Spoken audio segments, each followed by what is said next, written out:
3 watches. Number 7.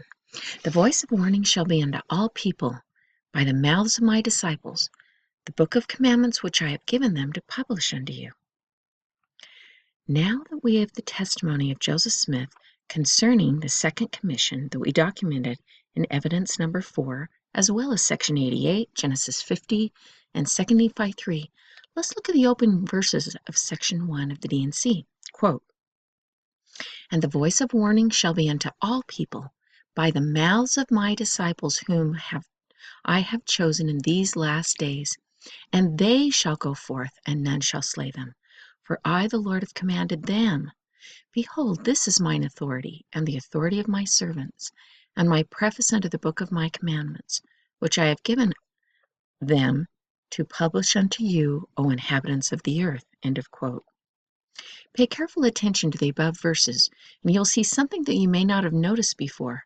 The disciples that finally go forth with so much power that no one can stop them are the same disciples that published the Book of Commandments to the world.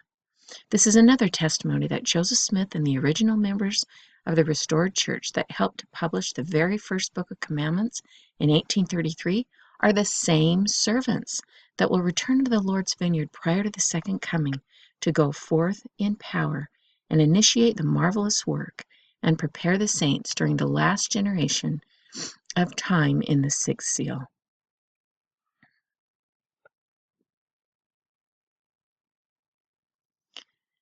Okay, so we have a couple of comments.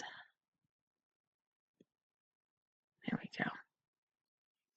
Anonymous said, "Watcher, I have very much appreciated all the evidence you have so far presented, as I love to study and ponder these things. Maybe I misunderstand, but disciples always seemed to me to mean anyone who follows the Lord.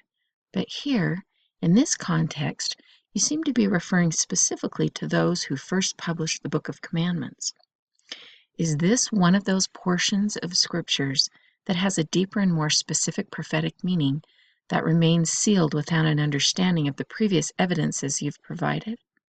I could see others contending that anyone who is proclaiming, publishing, even as you do here on your blog, the truth of the Book of Commandments, D&C, is included among those disciples that this verse references, and that it is not necessarily specifically referring to the first elders and Joseph Smith.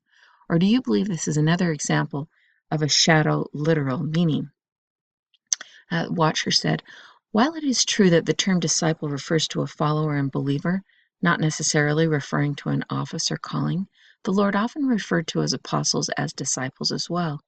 I believe a literal interpretation of what is being said indicates that the 4 specific disciples commissioned to publish the revelation in the D&C are going to return with power and fulfill the promises spoken of.